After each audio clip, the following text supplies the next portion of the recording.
ఎక్సెల్లా global study abroad summit 2024 జరగబోతోంది. ఫిబ్రవరి 11న ఉదయం 10 గంటల నుంచి సాయంత్రం 5 గంటల వరకు తాజ్ డెక్కన్, బంజారా హిల్స్, హైదరాబాద్ లో. ఈ సినిమాల వైపు మక్కువ ఎలా కలిగింది? ఎప్పుడు వచ్చారు సినిమాల్లోకి? నాకు చిన్నప్పటి నుంచి సినిమాలు అంటే చాలా ఇష్టం అండి. నా 17వ సంవత్సరంలో మా ఫాదర్ని అడిగాను. అప్పటి కాలం వాళ్ళకి విలేజ్ పీపుల్ సహజంగా తేజ గారు ఆఫీస్కి వెళ్ళాము. ఆయన అన్నారు, ఇదేనా ఫస్ట్ అంటే ఇదేనండి అంటే, అందరూ మా ప్రాణాలు తీయడానికి వస్తారేమిటి అని అన్నారు. ఎవరో ఒకళ్ళు ఇనిషియేటివ్ తీసుకోకపోతే మేము ఎట్లా వస్తామండి. ఓవరాల్ ఎన్ని సినిమాలు చేసి ఉండొచ్చు మీరు? ఒక 75-80 దాకా చేశాను. పిల్లలు ఎంతమంది? మాకు 2 పిల్లలండి, కానీ నాతో వాళ్ళకి కాంటాక్ట్స్ లేవు. ఎందుకని? యాజ్ ఎ మదర్గా నేను చేశాను అనుకుంటా. అది దాంట్లో వాళ్ళకి అసంతృప్తి ఉండొచ్చు, వాళ్ళు కోరుకున్న రేంజ్కి వెళ్ళలేకపోవచ్చు. పక్షులు ఉంటాయి, ఏమి ఆశించి ఆ పిల్లల్ని పెంచవు కదా. మనం కూడా అట్లా అనుకుంటే ఇటువంటి సిచ్యుయేషన్ వచ్చినప్పుడు మనం బాధపడి. మా హస్బెండ్ కూడా కరోనా తగ్గిన తర్వాత ఓల్డేజ్ హోమ్కి వెళ్ళిపోయారండి, చెప్పబెట్టకుండా. ఆయన చనిపోయిన తర్వాత చనిపోయారు అని మెసేజ్ పెట్టాడు కొడుకు. మీ కొడుకు మెసేజ్ పెట్టారు కదా, మీరు వెళ్ళారా చూడడానికి? దహన కార్యక్రమం అయిన తర్వాత పెట్టాడండి. నాకు హార్ట్ మెయిన్ వాల్వ్ 60% డ్యామేజ్ అయిందమ్మా. ఆ టైంలో నేనన్నా ఒక్కదాన్ని ఉండలేను, నా హెల్త్ బాగాలేదు, ఆడికి వచ్చేస్తాను అని అంటే, నా ఇంట్లో కాలు పెట్టానే నీకు ఎంత ధైర్యం. ఇదంతా చూస్తుంది కదా మీ అమ్మాయి, ఏమన్నా మాట్లాడారా? ఆవిడ రెస్పాన్స్ ఏంటి? మా అమ్మాయి ఒకటే ఉంది, విజయవాడలో ఉంటుంది. మా అమ్మాయి నాడు చచ్చిపోయింది, ఆవిడకి నాకు సంబంధం లేదు, ఒకవేళ చచ్చిపోయినా మాకు చెప్పక్కర్లేదు అని.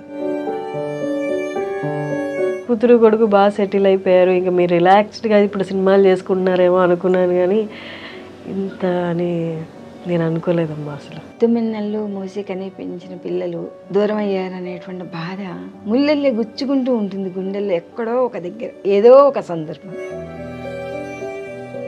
తల్లిని కదా.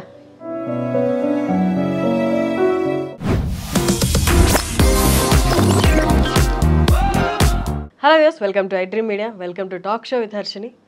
లలితమ్మ గారు అలియాస్ లలిత కుమారి, మీరు ఈవిడ్ని చాలా సినిమాల్లో చూసుంటారు. మీకు కొన్ని పేర్లు చెప్పాలి, సినిమా పేర్లు అంటే గీతా గోవిందం, సీతారామం, రీసెంట్గా వచ్చిన హనుమాన్ మూవీలో కూడా యాక్ట్ చేశారు. మంచి ఆర్టిస్ట్. మిమ్మల్ని డైరెక్ట్ పరిచయం చేస్తాను, ఇక లేట్ చేయను. లలిత గారు నమస్తే అండి. నమస్తే అమ్మ. అందరూ లలితమ్మ లలితమ్మ అని ఎక్కువ పిలుస్తారేమో కదా లలిత గారు కంటే?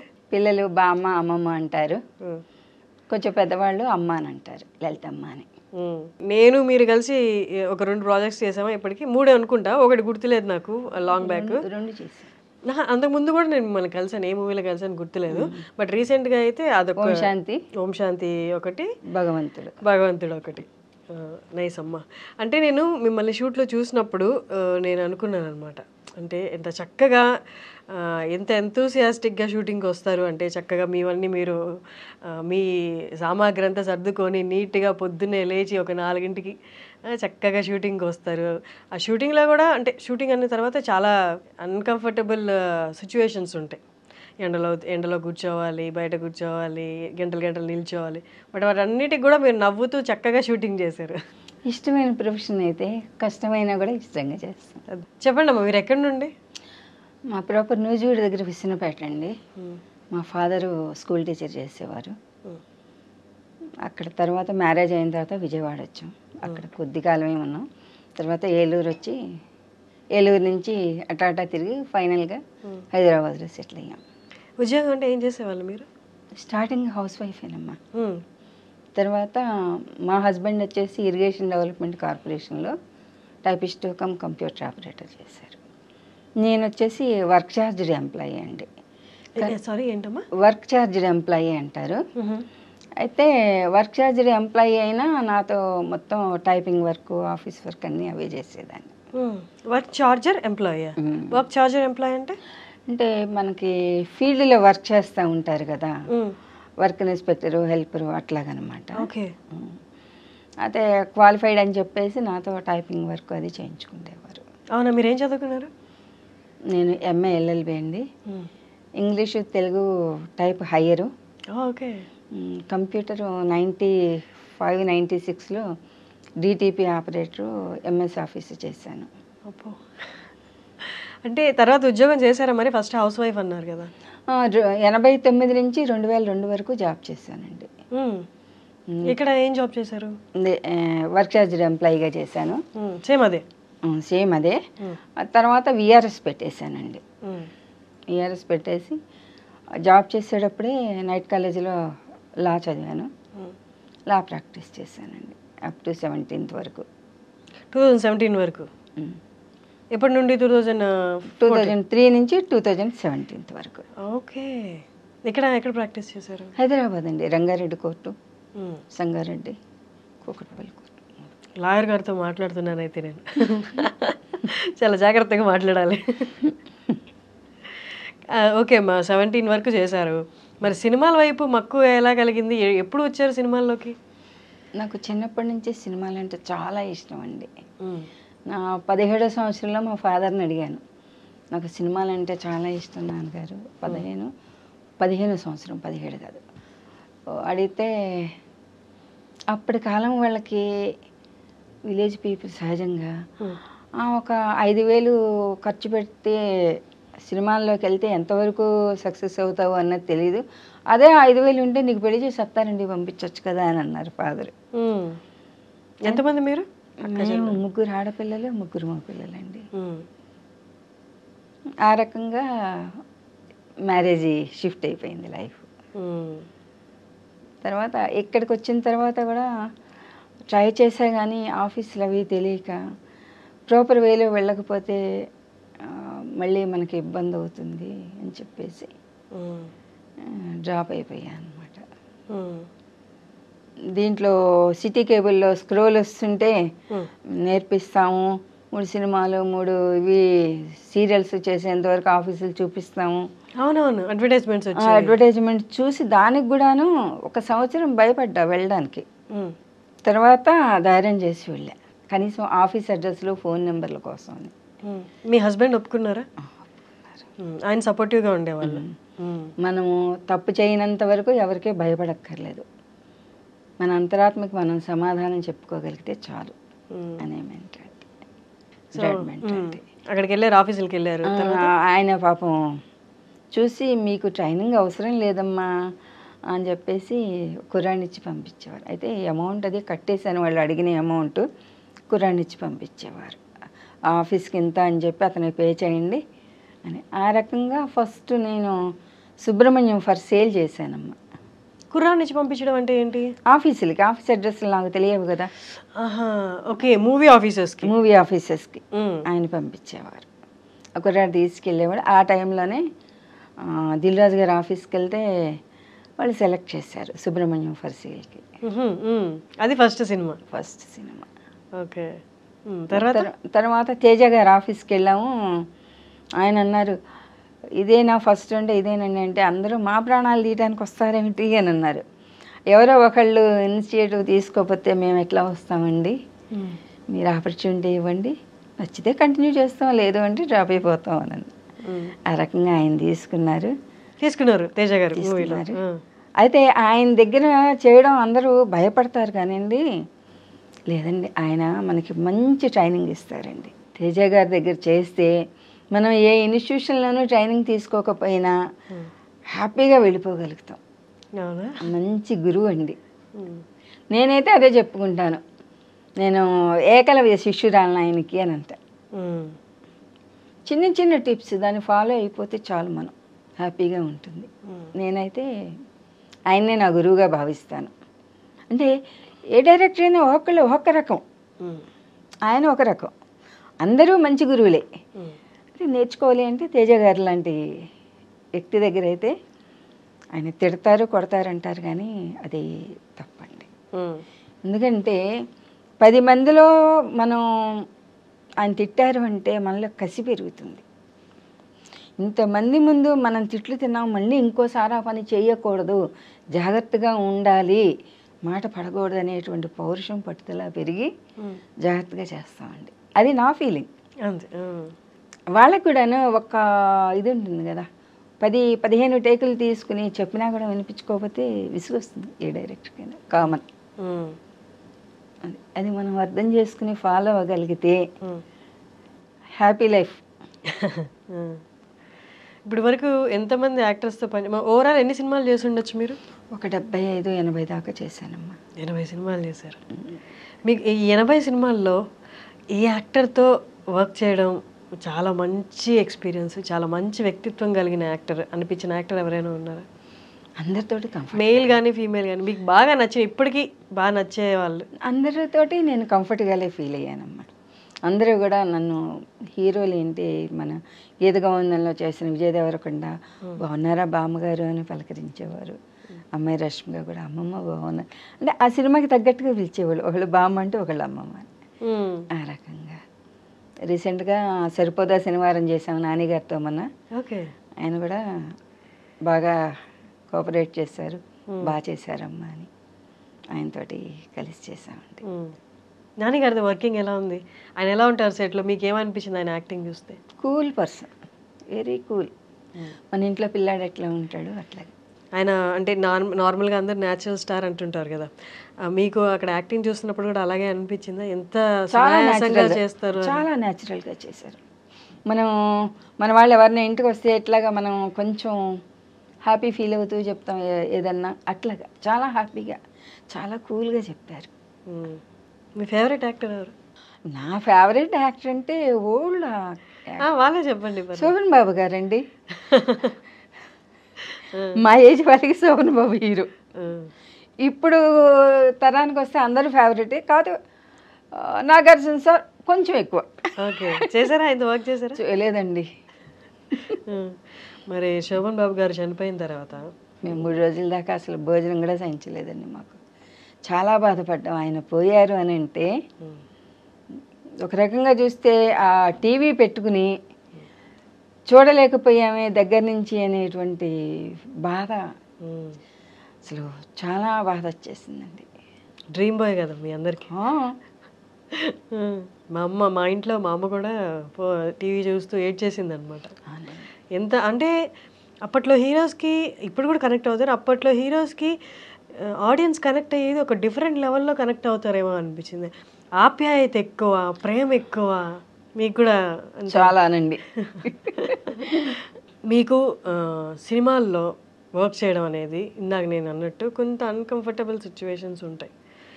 మీకు ఈ త్రూ అవుట్ 80 మూవీస్లో ఎట్లా ఉంది పరిస్థితి? ఎట్లా ఉంది మూవీస్లో వర్క్ చేయడం? ఓకేనా? ఎందుకంటే ఈ మాట ఎందుకు అడిగానంటే, మీరు అప్పటిదాకా లా చేశారు, లా ప్రాక్టీస్ చేశారు, లాయర్గా ఉన్నారు, అంతకుముందు ఇంకొక జాబ్ చేశారు. అక్కడ మీ వర్క్కి బేస్ చేసుకొని రెస్పెక్ట్ ఇస్తారు. ఇక్కడ అలా కాదు, అందరూ ఒకటి, అందరూ పరిగెడుతూ ఉంటారు. ఆ యాక్టర్ ఏ యాక్టర్ కింద మీద పడి ఎట్లయినా ఆ సీన్ కంప్లీట్ చేయాలని చూస్తుంటారు. ఇక్కడ ప్రత్యేకంగా రెస్పెక్ట్ అనేది ఏమి ఉండదు. సినిమా రిలీజ్ అయ్యి హిట్ అయ్యి మనకు పేరు వచ్చేంత వరకు కంప్లీట్లీ డిఫరెంట్ ఫీల్డ్స్ కదా, అందుకోసం అడుగుతున్నాను. నాకు అటువంటి అన్కంఫర్టబుల్ ఏం రాలేదమ్మా. నేను అడ్వకేట్ అని చెప్పి తెలిసి కొంతమంది ఆర్టిస్టులు కానివ్వండి, టెక్నీషియన్స్ కానీ, వాళ్ళకి ఏమన్నా ప్రాబ్లమ్స్ ఉంటే అమ్మగారు అని బామ్మగారు అని మాకే ప్రాబ్లం, ఎట్లా చేస్తే బాగుంటుంది అని సలహాలు అడిగేవాళ్ళు. నా పరిధిలో నేను సలహాలు చెప్పేదాన్ని. ఖాళీ టైంలో నేను ఒకటే చెప్పేదాన్ని, వర్క్ మానుకుని, మా వర్క్ మధ్యలో గ్యాప్ వచ్చింది కదా అని గబగబా వచ్చి అడిగితే వాళ్ళు పిలిచిన టైంలో ఈ జాస్లో ఉంటారు కానీ ఆ జాస్లో ఉండరు కదమ్మా. అందుకని లంచ్ టైం అంటే కొంచెం లిబరల్గా ఉంటుంది. ప్యాకప్ చెప్పిన తర్వాత అంటారా, అది మీకు మాకు సాధ్యం కాదు. నా నెంబర్ మీ దగ్గర ఉంటుంది కాబట్టి ఫోన్ చేయొచ్చు, ఎనీ టైం సలహా అడగచ్చు, నేను చెప్తాను అనేదాన్ని. అందరూ ఆల్మోస్ట్ అట్లాగే ఉండేవాళ్ళు. ఏదన్నా ఉంటే కూర్చుని కబుర్లు చెప్పుకోవడం, మా అనుభవాలన్నీ నెమరు వేసుకోవడం. మీ హస్బెండ్? మా హస్బెండ్ చనిపోయారండి కరోనా తర్వాత. కరోనా వల్ల? లేదండి, న్యాచురల్ డెత్. పిల్లలు ఎంతమంది? మాకు 2 పిల్లలండి, కానీ నాతో వాళ్ళ కాంటాక్ట్స్ లేవు. ఎందుకని? If you are ready to speak. ఎందుకు అంటే వాళ్ళ ఒపీనియన్స్ మనకు తెలియదమ్మా. నేను ఎవరి ఒపీనియన్స్ వాళ్ళకు ఉంటాయి కదా. నా మటుకు నేను యాజ్ ఎ మదర్గా నేను చేశాను అనుకుంటా. అది దాంట్లో వాళ్ళకి అసంతృప్తి ఉండొచ్చు, వాళ్ళు కోరుకున్న రేంజ్కి వెళ్ళలేకపోవచ్చు. నేను నా పరిధిలో నేను చేసేదాన్ని. నాకు వెనకాతల ఆస్తిపాస్తులు ఏం లేవు, ఆ జాబే ఆధారం. బాబుని బీటెక్ దాకా చదివించాను. మా వారైతే నేను చదివించలేను వద్దు అంటే, ఇట్లా కాదు, వాళ్ళ బతుకు వాళ్ళు బతికేట్టుగా మనం వాళ్ళకి చదువు చెప్పించాలి, మనల్ని చూడక్కర్లేదు, వాళ్ళ ఫ్యామిలీని వాళ్ళు మెయింటైన్ చేసుకోవాలి కదా అని చెప్పేసి నేను బీటెక్ వరకు చేయించానమ్మా. లవ్ మ్యారేజ్ చేసుకుని ఇంట్లో వెళ్ళిపోయాడు. మేము యాక్సెప్ట్ చేసాం మ్యారేజ్. బట్ ఆ అమ్మాయి పేరెంట్స్ ఫస్ట్ మేము ఒప్పుకోమని చెప్పి తర్వాత వచ్చేసి బయని బెదిరించి ఏదో ఏమిటనేది మనకి ఏ విషయం తెలియదు, చెప్పలేదు. ఒకసారి మాటల్లో బెదిరించి చేశారు అని అన్నాడు. నీకన్నా నువ్వు హ్యాపీగా ఉంటే మేము హ్యాపీగా ఉంటాం, నువ్వు బాధపడితే అయ్యో పిల్లాడు బాధపడుతున్నాడే అంటే బాధపడతాం, అంతకుమించి మేము చేయగలిగింది లేదు, మేము రాలిపోయే పండుటాకులం, మీరు ఎదిగే చెట్టు, లైఫ్ లాంగ్ ఉండేది మీరిద్దరు, మేం కాదు, కాబట్టి నీ ఇష్టం, నీ లైఫ్ అని చెప్పేసి. నేను జనరల్గా పక్షులు ఉంటాయి, ఏమి ఆశించి ఆ పిల్లల్ని పెంచవు కదా, మనం కూడా అట్లా అనుకుంటే ఇటువంటి సిచ్యుయేషన్ వచ్చినప్పుడు మనం బాధపడి బీపీలు తెచ్చుకుని హార్ట్ అటాక్లు తెచ్చుకునే పని ఉండదు. నేను ఆ రకంగా దయ్యా, కానీ ఒక్కొక్కప్పుడు బాధ అనిపిస్తుంది. మీలా ఉండడం కూడా చాలా కష్టం అమ్మా. చాలా కష్టం. మా హస్బెండ్ కూడా కరోనా తగ్గిన తర్వాత ఓల్డేజ్ హోమ్కి వెళ్ళిపోయారండి, చెప్పబెట్టకుండా, ఎక్కడున్నారో చెప్పకుండా. మీరిద్దరు బాగానే ఉంటారు కదా, బాగానే ఉంటాం, కానీ అతను మ్యారేజ్ చేసుకుని వెళ్ళిపోయిన తర్వాత అతను మ్యారేజ్ చేసుకోవడం ఫాదర్కి ఇష్టం లేదు. నేను ఒకటే అన్నా, ఇష్టం లేకపోయినా వాడికి ఇష్టమైంది కాబట్టి లైఫ్ లాంగ్ ఉండేది వాళ్ళిద్దరూ చేసుకునేవ్వండి, కష్టమైన సుఖమైనా వాళ్ళే భరిస్తారు, మీరు నేను పోషించాం. ఒక స్టేజ్ వరకే పేరెంట్స్ చూడగలరు, తర్వాత పేరెంట్స్ గెస్ట్లు అవుతారు అనే ఆలోచనతో. అంటే ఆయన కొంచెం పట్టుదలకు, ఆయన మనసులో ఏమనుకున్నారో తెలియదు, ఆయన కొంచెం ఫీల్ అయ్యారు. ఆ తర్వాత కరోనా తర్వాత ఇంట్లోంచి వెళ్ళిపోయారు, ఎక్కడ ఉన్నారు అన్నది కూడా తెలియలేదు. అప్పుడు ఇంట్లో ఎవరెవరు ఉన్నారు? మీరు మీ పాప ఉండేవాళ్ళ? లేదండి, మీరు ఒక్కరే? నేను మా వారు ఇద్దరమే ఉండేవాళ్ళం. మా పాపకి మ్యారేజ్ అయిపోయిందండి, అప్పటికే మ్యారేజ్ అయిపోయింది. ఆమెకి ఒక కూతురు, ఆమె మెడిసిన్ చేస్తుంది. ఆ టైంలో వెళ్ళిపోయారు. సరే, ఇంకా ఎన్ని చోట్ల వెతికినా నాకు ఆ టైంలో బయటకు వెళ్ళడానికి వెహికల్స్ అవి ఏం లేవు కదండి. కరోనా వచ్చి తగ్గిన తర్వాత కూడా వెంటనే వెహికల్స్ అవి ఏం లేవు. ఆ టైంలోనే నాకు మనసు మమత సీరియల్లో ఆఫర్ వచ్చిందండి. ఏదో బతుకు తెరువు వచ్చింది అంతే చాలా అనుకున్నాను. వెళ్ళేదాన్ని, వచ్చేదాన్ని. 8 విధాలు ట్రై చేసినా దొరకలేదండి. మా చుట్టాల వాళ్ళ మేనమామ కజిన్ వాళ్ళు ఉంటే పాపం ఆయన ట్రై చేశారు, అయినా దొరకలేదు. లాస్ట్లో ఆయన చనిపోకముందే నాకు ఆ టైంలోనే బీపీ షుగర్ డౌన్ అయిపోయి ఫెయింట్ అయి పడిపోయేదాన్నమ్మ. ఆలోచించి టెన్షన్ కదా, ఆయన ఎక్కడున్నారు. అంత క్రితం ఆయనకి 2 ఆపరేషన్లు అయ్యాయి, యాక్సిడెంట్ అయింది. కర్ర లేకుండా ఎక్కడికి నడవలేరు. ఆ మనిషి ఎక్కడికి వెళ్ళారు అన్నది తెలియదు కదా. ఇప్పుడు ఎన్ని కొట్టుకున్నా ఎన్ని తిట్టుకున్నా భార్యాభర్త కష్టం వచ్చినప్పుడు కష్టం ఎవరికైనా కష్టమే కదా. కోపంలో ఎన్నో అనుకుంటాం. ఫైనల్గా తెలిసింది ఏమిటయ్యా అంటే ఆయన పోయిన తర్వాత, ఆయన చనిపోయిన తర్వాత చనిపోయారు అని మెసేజ్ పెట్టాడు కొడుకు. అతను వెళ్ళిపోయిన సంగతి కొడుక్కి తెలుసు. కొడుక్కి వాళ్ళ మామగారి ద్వారా ఓల్డేజ్ హోమ్లో పెట్టారు రామాంతపూర్లో. మేము కృష్ణానగర్లో ఉండేవాళ్ళం. ఆ టైంలో వెహికల్స్ అవి లేవు, బస్సులు లేవు. కృష్ణానగర్ నుంచి రామాంతపూర్ నియర్లీ 15 కిలోమీటర్స్, నడుచుకుని వెళ్ళే డిస్టెన్స్ కాదు. కార్లో తీసుకెళ్లారు అంటే ఆయనే, అంతకుమించి ఆయనకి ఎవరూ తెలియదు. లాస్ట్లో తెలిసిన సుఖం ఉండదు కదా ఆయన పోయిన తర్వాత. ఇప్పుడు ఆయన మీదే కదా కోప్పడి ఆయన వెళ్ళిపోయారు. ఆయన కొడుకే తీసుకెళ్ళి పెట్టడం ఏంటి అక్కడ? కొడుకు మామగారమ్మ. కొడుకు మామగారే తీసుకెళ్ళి పెట్టడం ఏంటి అసలు? కొడుకు ప్రోత్సాహం. ఇప్పుడు పిల్లలు తప్పు చేస్తుంటే పెద్దవాళ్ళు అట్లా చేయకూడదు నాన్న, కోపంలో వాళ్ళు మూడు పెళ్ళం ఎన్నో అనుకుంటారు అని చెప్పేసి పెట్టిన తర్వాత నాకు ఇంటిమేట్ చేయాలి. అమ్మ మీరు కంగారు పడద్దు, ఆయన ఏదో మెంటల్గా డిస్టర్బ్ అయ్యారు, మీరు ప్రశాంతంగా ఉంటారు కదా. నేను ప్రశాంతంగా ఉంటాను. ఆ టైంలోనే నేను అడిగాను, ఏరా నేను నీ దగ్గరికి వచ్చేస్తాను, నాకు పాస్పోర్ట్ కూడా ఉంది, ఒక్కదాన్ని ఉండాలి అంటే నేను హార్ట్ పేషెంట్ని, నాకు హార్ట్ మెయిన్ వాల్వ్ 60% డ్యామేజ్ అయిందమ్మా. లెఫ్ట్ సైడ్ 2 వాల్స్కి క్లాట్స్ వచ్చాయి. మనిషి సాయం లేకుండా ఒక్కళ్ళు ఉండాలంటే డేంజర్ అమ్మ. అక్కడికి మీరు బాత్రూంలో స్నానానికి వెళ్ళినా కూడా డోర్ లాక్ చేసుకోవద్దు అని అడ్వైజ్ ఇచ్చారండి డాక్టర్ గారు. ఆ టైంలో నేనన్నా ఒక్కదాన్ని ఉండలేనురా, నా హెల్త్ బాగాలేదు, ఆడికి వచ్చేస్తాను అని అంటే ఏం మాట్లాడలేదండి. అసలు అతని వైఫ్ ఫోన్ అతనికి ఇచ్చేది కాదు, ఎంతసేపు తనే మాట్లాడేది.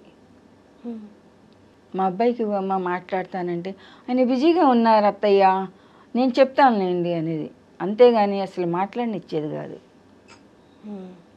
చివరికి నేను అన్నాను, నాకు తెలుసు వాళ్ళ ద్వారానే వెళ్ళి ఉంటారు అని, అంతకు మించి ఈయనకి కాంటాక్ట్స్ ఎవరో తెలియదు, ఆయన ఆఫీస్ వాళ్ళతో కూడా పెద్ద కాంటాక్ట్స్ ఉండవు. తర్వాత నేను అన్నాను, నా హెల్త్ పొజిషన్ బాగాలేదు, నువ్వేమీ నన్ను తీసుకెళ్తానని కానీ ఏమీ అనలేదు, నాకు మనిషి సాయం కావాలి, మీ నాన్నగారు ఎక్కడున్నారో నీ ద్వారా నువ్వే ఎంక్వైరీ చేయించు, నా వంతు నేను చేశాను. 40 ఓల్డేజ్ హోమ్స్ నేను ఫోన్లు చేసి కనుక్కున్నాను, ఆన్లైన్లో సెర్చ్ చేసి 40 ఓల్డేజ్ హోమ్స్. అక్కడికి ఈయన జాయిన్ అయిన ఓల్డేజ్ హోమ్కి కూడా ఫోన్ చేశాను, మేము ఎవరిని చేర్చుకోలేదమ్మా అనంది ఆవిడ. అన్నా మరి నా పరిస్థితి నేను వస్తానంటే, నా ఇంట్లో కాలు పెట్టడానే నీకు ఎంత ధైర్యం అని అన్నాడు. సరే ఎవరండి? కొడుకు మెసేజ్ పెట్టాడు. నేనన్నా సరే అయితే మీ నాన్నగారు ఎక్కడికి వెళ్ళారో తెలీదు, నా ఆరోగ్య పరిస్థితి బాగాలేదు, మా మ్యారేజ్ కూడా అఫీషియల్ మ్యారేజ్ కాదు, ఎందుకంటే మా వారికి ఫస్ట్ వైఫ్ ఉంది, ఆవిడ మెంటల్ డిజార్డర్ అని చెప్పేసి విడాకులు అయిపోయాయని నన్ను మ్యారేజ్ చేసుకున్నారు. ఆవిడకి డైవోర్స్ అయిన తర్వాత నన్ను యాక్చువల్గా రిజిస్టర్ మ్యారేజ్ చేసుకోవాలి, రిజిస్టర్ చేయించలేదండి ఎన్నిసార్లు అడిగినా. సో నాది ఇంట్లో వాళ్ళు చూసుకోలేదా? మీ ఇంట్లో మా పేరెంట్స్కి వాళ్ళు చెప్పారు డైవర్స్ అయిపోయాయి అని అన్నారు. మ్యారేజ్ అయిన తర్వాత డైవర్స్ అవ్వలేదు, ఇంకాను అప్లై చేసాము అన్నారు. డైవర్స్ అయిన తర్వాత, డైవర్స్కి ముందు మ్యారేజ్ అయినా అది ఇల్లీగల్ అండి, చేయగలిగింది ఏమీ లేదు. నేను అప్పుడు పెద్ద ఎడ్యుకేషన్ కూడా లేదు, 10th డిస్కంటిన్యూ. ఆఫ్టర్ మ్యారేజ్ పట్టుబట్టి చదువుకున్నా, MA LLB వరకు. ఇప్పుడు ఆయన చనిపోయిందని మీ కొడుకు మెసేజ్ పెట్టారు కదా, మీరు వెళ్ళారా చూడడానికి? దహన కార్యక్రమం అయిన తర్వాత పెట్టాడండి. అమ్మా. అయితే నేను హెల్త్ బాగాలేదని నేను అడిగితే రానివ్వలేదు కదా, నిన్న బాగానే ఉందిరా, నువ్వు రానివ్వట్లేదు, మీ నాన్న ఎక్కడ ఉన్నారో తెలీదు, మా మ్యారేజ్ కూడా లీగల్ కాదు, నేను సెకండ్ మ్యారేజ్ చేసుకుందాం అనుకుంటున్నాను అంటే కొడుకేం సమాధానం చెప్పలా. కోడలు మాత్రం మీరు ఎక్కడున్నా సుఖంగా సంతోషంగా ఉంటే మాకు అంతే చాలు అని అన్నది. ఆ టైంలో ఇంకా నేను కాన్వర్ట్ పొజిషన్లో, నేను నా హెల్త్ పాయింట్ ఆఫ్ వ్యూలో ఒక రిటైర్డ్ జడ్జి సలహా మీద, అండ్ మరి ఇది అంటే మీరు ఎన్ని సంవత్సరాలు ఆయనతో ఉన్నానమ్మా, మీది లివింగ్ రిలేషన్ అవుతుంది కానీమ్మా లీగల్ కాదు. ఆయన ఎందుకు, మీ వారు ఎందుకు రిజిస్టర్ చేయించలేదు? ఆయనకి వేరే ఉద్దేశాలు ఏమైనా? అసలు నా అనుమానం అంటే ఆమెకి డైవర్స్ ఇవ్వలేదని నా అనుమానం, ఓన్లీ మెయింటెనెన్స్ ఇచ్చారని, లంసమ్ అమౌంట్ మెయింటెనెన్స్ ఇచ్చారు అని. లేకపోతే రిజిస్టర్ చేయించడానికి అభ్యంతరం ఉండదు కదండి. అంటే యాజ్ అడ్వకేట్గా నా ఒపీనియన్, ఎందుకంటే నాకైతే చూపించలేదు డైవోర్స్ పేపర్స్. ఇటువంటి ఇంపార్టెంట్ పేపర్స్ దగ్గర పెట్టుకుంటారు కానీ పేరెంట్స్ ఇంట్లో పెట్టుకోరు ఎవరు, అది నా ఒపీనియన్. ఆయన చనిపోయేంత వరకు ఏ క్లారిటీ ఇవ్వలేదు మీకు? ఏ క్లారిటీ లేదు. మరి అన్ని రోజులు మీరు అంటే ఆయనతో ఉంటున్నప్పుడు, కాపురం చేస్తున్నప్పుడు ఎప్పుడో ఒక సిచ్యువేషన్ వస్తుంది కదా, గట్టిగా పట్టుబట్టి కూర్చొని రిజిస్టర్ చేయిస్తారా లేదా, అలాంటి సిచ్యువేషన్ రాలేదా? అటువంటి సిచ్యువేషన్ వచ్చేప్పటికే నాతో దెబ్బలాడటం మొదలెట్టి మాట్లాడడం మానేశారు గట్టిగా. అడిగి ఎన్నేళ్ళ మ్యారేజ్ జర్నీ అమ్మా అది? ఎన్నేళ్ళు మీది? మా మ్యారేజ్ 76లో అయిందమ్మా. ఆయన ఇంట్లో నుంచి వెళ్ళిపోయింది 20th వెళ్ళారు, 2020లో. దగ్గర దగ్గర 44 years. తర్వాత మీరు చెప్తున్నారు జడ్జి సలహాతో నేను సెకండ్ మ్యారేజ్ చేసుకున్నాను. ఆయన లీగల్ ప్రొఫెషను, ఆయన మ్యారేజ్ చేసుకున్నా. ఆయన ఇప్పుడు నాతో ఇక్కడే ఉంటారు, వాళ్ళ పిల్లలు కూడా ఒప్పుకున్నారు. ఎప్పుడు ఏ ఇయర్లో చేసుకున్నారు? ఈయన వెళ్ళిపోయిన తర్వాతనమ్మా. 20th అంటే మా అబ్బాయిని అడిగాను, ఏం మాట్లాడలేదు. ఆయన ఇక్కడికి వచ్చి మ్యారేజ్కి ముందర ఫోన్ చేసాం. ఫోన్ చేస్తే అప్పటికి కూడా మా కొడుకు ఇవ్వలేదండి ఫోను.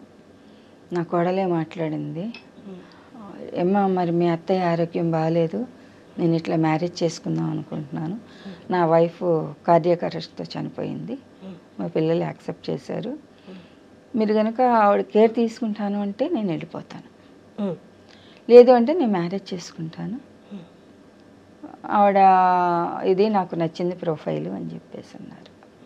అప్పటికి కూడాను ఆవిడెక్కడున్నా సుఖంగా సంతోషంగా ఉండటమే మాకు కావాలి అని అన్నది. కానీ అక్కర్లేదండి, వారానికి ఒక్కసారి ఫోన్ చేస్తాం, ఆవిడ మేము చూసుకుంటామని ఒక్క మాట అనలేదండి. ఒక్క మాట ఆ పిల్లల దగ్గర నుంచి, ఎవరి దగ్గర నుంచి వచ్చినా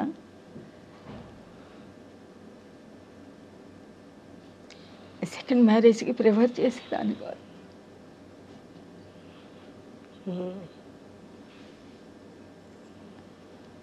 నేను ఒక్కటే అనుకుంటానమ్మా, కనీ పంచిన తల్లిగా చచ్చిపోయేలోపు ఒక్కసారి నా పిల్లల్ని కళ్ళతో చూస్తే చాలా అనిపిస్తుంది. ఇంకొకటి ఏమిటయ్యా అంటే, తల్లి తండ్రి తప్పు చేశారా ఒప్పు చేశారా అని లెక్కలంచకుండా వాళ్ళ వృద్ధాప్యంలో పిల్లలు వాళ్ళని చూసుకుంటే బాగుంటుంది అని నేను అనుకుంటున్నానమ్మా. 2012లో కలిశారమ్మా, ఇంతవరకు కలవలేదు, ఆ రోజు నుంచి చూడలేదు, నాతో మాట్లాడలేదు. ఏ తల్లిదండ్రి అయినా పిల్లలు ఎక్కడున్నా సుఖంగా ఉంటే చాలు, మనం చచ్చిపోయేలో ఒక్కసారి వాళ్ళని కళ్ళారా చూస్తే చాలు అనిపిస్తుందమ్మా. అంతకుమించి వాళ్ళ పెట్టుపోతలు కూడా ఆశించను నేనైతే. వాళ్ళు డబ్బులు ఏమన్నా పంపించేవాళ్ళమ్మా కొడుకు? స్టార్టింగ్లో పంపించేవాళ్ళండి, 10,000.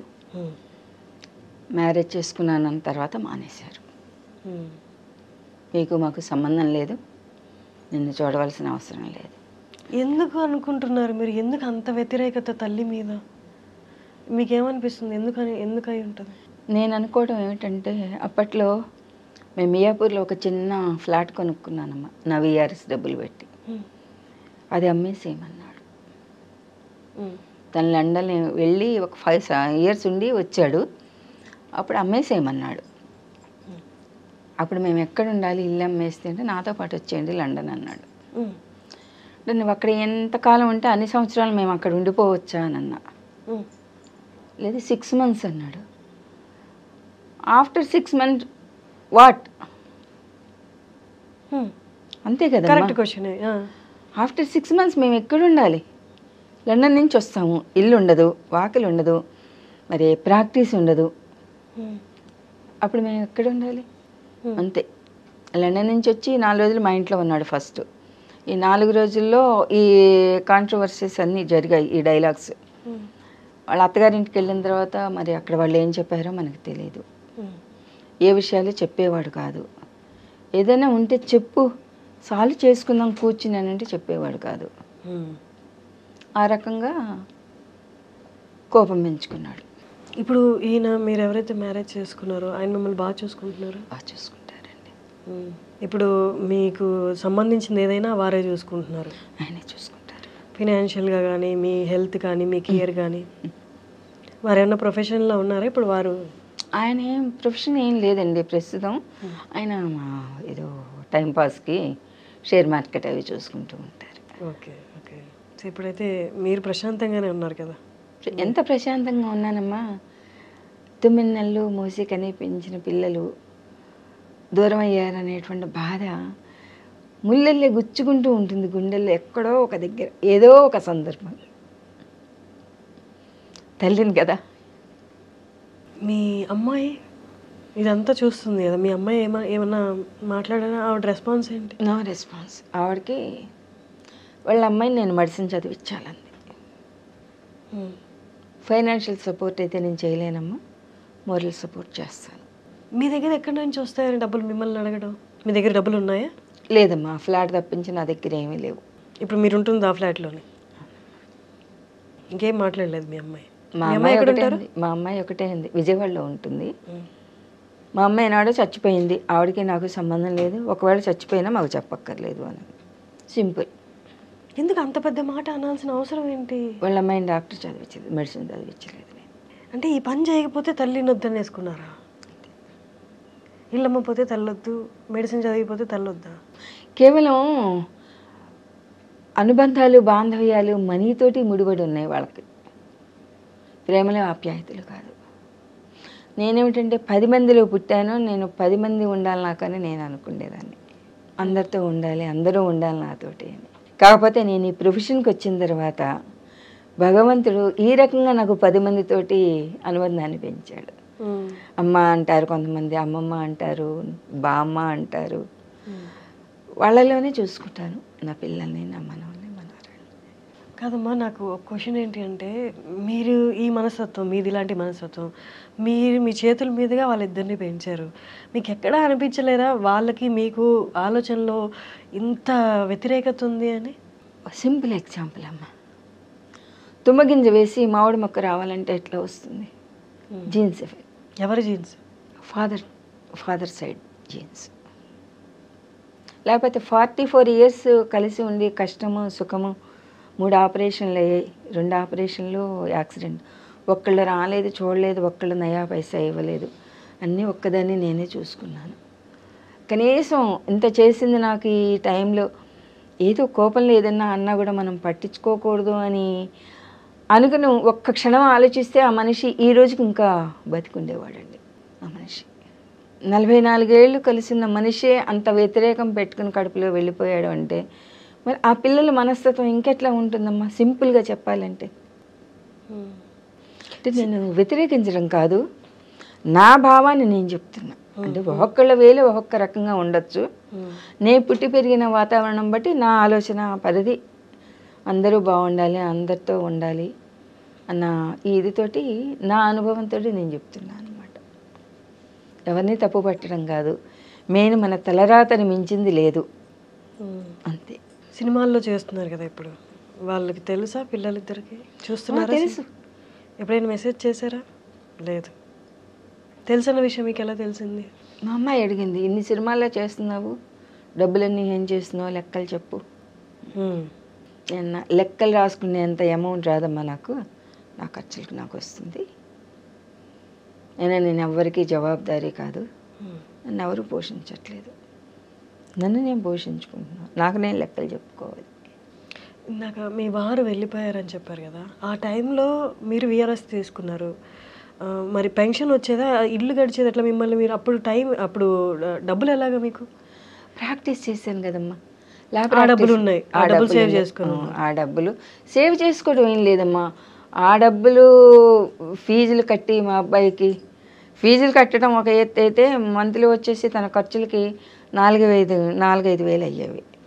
పేపర్ ప్రజెంటేషన్లు అని ఇవని చదువుకునే పిల్లలకి అవుతాయి కదా. అంతా మీరే చూసుకున్నారా? అన్నీ నేనే చూసుకున్నాను. మీ హస్బెండ్ డబ్బులు ఇవ్వలేదా?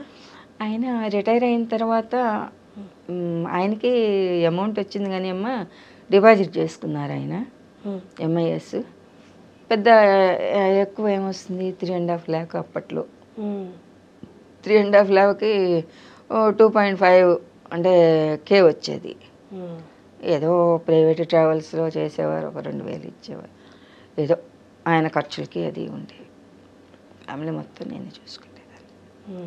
కూతురు ఫ్యామిలీకి కావాల్సినవన్నీ, అప్పుడు హైదరాబాద్లోనే ఉన్నారు, ఆ అమ్మాయి అవసరాలు మొత్తం. అంటే షూటింగ్లో చూసినప్పుడు అంత చలాకీగా అందరినీ నవ్విస్తూ, అంటే మీకు వెల్ సెటిల్డ్, కూతురు కొడుకు బాగా సెటిల్ అయిపోయారు, ఇంకా మీరు రిలాక్స్డ్గా ఇప్పుడు సినిమాలు చేసుకుంటున్నారేమో అనుకున్నాను, కానీ ఇంత అని నేను అనుకోలేదమ్మా, అసలు అనుకోలేదు. ఇప్పుడు సినిమాలు అంతా బాగున్నాయా? ఆఫర్స్ బాగున్నాయా? రీసెంట్గా అయితే కొలవరి ఒకటి చేస్తున్నానమ్మా. సినిమానా? కొలవరి ప్రియదర్శి సార్ది, ఇంకోటేమో నాగ చైతన్య గారిది తండేలు ఒకటి చేస్తున్నాను. ఓకే. మొన్నే సరిపోదా శనివారం అని నాని గారిది ఒకటి చేశాను. ప్రభాకర్ గారి అబ్బాయిది బరాబర్ ప్రేమిస్తా, ఆ సినిమా ఒకటి. ఇంకో దానికి ఇంకా పేరు పెట్టలేదు, పెట్టారు కానీ చాలా పెద్ద పేరు, హర్షిత మూవీస్. ఓకే. చెప్పాలంటే సినిమాలో చేసే వాళ్ళకి ఆర్టిస్టులకి ఈ కోఆర్డినేటర్లు వచ్చేసి 1/4 వాళ్ళే తినేస్తున్నట్టుగా అనిపిస్తుందండి. వీళ్ళకి ఇచ్చేది తక్కువ. కోఆర్డినేటర్ వ్యవస్థ, కోఆర్డినేటర్లు ఉండాలి ఎందుకు, వాళ్ళకి ఆర్టిస్టులను చూపించడానికి. ఎందుకంటే ఇంతమందిని మేనేజ్ చేయడం కష్టం, కానీ ఆ ఆర్టిస్టులను చూపించినందుకు వాళ్ళకి ఇంత అని ఇచ్చేసి పేమెంట్ డైరెక్ట్గా వీళ్ళకి ఇచ్చారనుకోండి, అదొకటి బాగుంటుంది. కంపెనీ ఆర్టిస్టులకి మినిమం ఇంత అని, అంటే కాలమాన పరిస్థితుల ప్రకారం అన్నీ పెరిగిపోయాయి. ఏ లైఫ్ ఫ్రూట్ఫుల్గా లేదమ్మా, ఎవరి లైఫ్ కూడా. ఇదివరకు కరోనా రాకముందు అన్నీ కేజీ 40 రూపాయలు అంటే ఇప్పుడు కేజీ 100 రూపాయలు. ఏదైనా 100 పైనే ఉన్నాయి కొన్ని కొన్ని. మరి ఆ రోజున 1000 రూపాయలు 2000 ఇచ్చి ఈ రోజున కూడా అదే అమౌంట్ అంటే చాలామంది స్ట్రగుల్ అవుతున్నారు. అదొకటి మారాలి అనుకుంటున్నారా? సినిమా ఇండస్ట్రీలో ఏదైనా మార్పు రావాలి అంటే? మార్పు అంటేనమ్మా అది మనం ఒక్కళ్ళు కోరుకుంటే రాదమ్మా, అది ప్రొడ్యూసర్స్ నుంచి రావాలి. ప్రొడ్యూసర్స్ డబ్బులు ఇస్తున్నారు, వాళ్ళు ఇస్తున్నారు ఈ మధ్యలోనే, కానీ మధ్యలో గ్యాంబ్లింగ్ అయిపోతుంది. అది లేకుండా డైరెక్ట్ ఆర్టిస్ట్కి ఇస్తే, ఇదివరకు సుబ్రహ్మణ్యం ఫర్ సేలప్ప దిల్ రాజు గారు ఏ రోజు డబ్బులు ఆ రోజు ఇచ్చేసేవారు. మంచి పేరుంది దిల్ రాజు గారు బ్యానర్ అంటే ఇచ్చేది ఎంతైనా సరే వెంటనే ఇచ్చేస్తారు, పర్ఫెక్ట్గా ఇస్తారు అని. కానీ ఈ మధ్యకాలంలో దిల్ రాజు గారి మూవీ అంటే వాళ్ళు పేమెంట్లే ఇవ్వట్లేదు అంటున్నారు. మరి కోఆర్డినేటర్లు చేస్తున్నారా తెలియదు, మరి అక్కడి నుంచే రావట్లేదా తెలియదు. పాపం పుణ్యం భగవంతుడికి తెలియాలి. కానీ ఆయన పేరు మాత్రం బదనాం అయిపోతుంది. నేను అనుకోవటం ఆయన ఇవ్వకుండా ఉండరు అనే నేను అనుకుంటున్నాను. ఎందుకంటే స్టార్టింగ్లో ఇచ్చి ఇప్పుడు ఇవ్వకుండా ఉంటారా? ఉండరు. ఓకే అమ్మ, మీ కోడలు అన్నారు కదా, ఆవిడ ఎక్కడన్నా సుఖంగా ఉంటే చాలు అని మీ సెకండ్ మ్యారేజ్ గురించి చెప్పినప్పుడు. కానీ నాకు తెలిసి అందరూ అలా రియాక్ట్ అవ్వరు, కొన్ని చేదు అనుభవాలు కూడా ఎదురై ఉంటాయి కదా, సహజంగా సమాజం అంటారు కదా, అలాంటివి ఎదుర్కొన్నారా? చాలామంది అన్నారు మా ఆర్టిస్టులే, ఈ వయసులో ఎవరికి పెళ్ళి అవసరమా, ఎవరితో అన్నా ఉంటే సరిపోతుంది కదా అని అంటూ.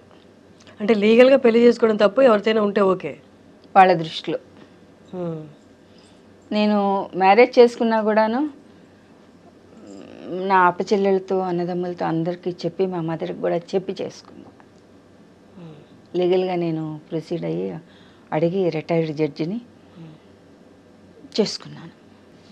పెళ్ళయ్యే టైంకి మీ ఏజ్ ఎంత ఉండొచ్చమ్మా అడగచ్చా? ఫస్ట్ మ్యారేజ్గా ఇప్పుడు ఫస్ట్ మ్యారేజ్ అప్పుడు 16 years. ఇప్పుడు సెకండ్ మ్యారేజ్ అప్పుడంటే 60 years. 60. ఇప్పుడు మీరు ఎవరినైతే చేసుకున్నారో వారి నుండి, అంటే మీరు ఇన్నేళ్ళు మిస్ అయినా, అంటే నన్ను ఇలా చూసుకొని ఉంటే బాగుండు, భార్యాభర్తల మధ్య అండర్స్టాండింగ్ ఏదైతే ఉందో, ప్రేమ ఏదైతే ఉందో, అది వీరి నుంచి ఏమైనా కనిపిస్తుందా? ఆ మిస్ అయిన ఫీలింగ్ పోయిందా? మిస్ అవ్వటం అంటూ ఏం లేదమ్మా, ఉన్నంత వరకు మంచిగానే చూసుకున్నారు. చూసుకోవడం అంటే మీ గురించి కేర్ తీసుకోవడం ఒకటమ్మా, అంటే మిమ్మల్ని పోషించడం ఒకటి. అలా కాకుండా మిమ్మల్ని అర్థం చేసుకొని, మిమ్మల్ని కూడా గుర్తించి, మీ భావాలకు రెస్పెక్ట్ ఇవ్వడం, ఇది ఇంకొక లెవెల్. అది ఇక్కడ దొరుకుతుందా మీ సెకండ్ మ్యారేజ్లో? ఫస్ట్ మ్యారేజ్లోనూ దొరికింది, ఇక్కడ దొరుకుతుంది. ఎందుకంటే వెళ్ళిపోయారు కదా అని మనం చెడు చెప్పకూడదు ఎప్పుడు కూడాను. మనం మంచి జీవితం అంటే నాణానికి బొమ్మ బొరుసులాగా కష్టమో సుఖమో రెండు కలిస్తేనే జీవితం అవుతుంది. కష్టం వచ్చినప్పుడు కష్టాన్ని భరించాలి, సుఖం వచ్చినప్పుడు సుఖాన్ని ఆస్వాదించాలి, అప్పుడే జీవితం అవుతుంది. ఆయన మంచిగానే చూసుకున్నారు. మీరేమంటారు ఇప్పుడు?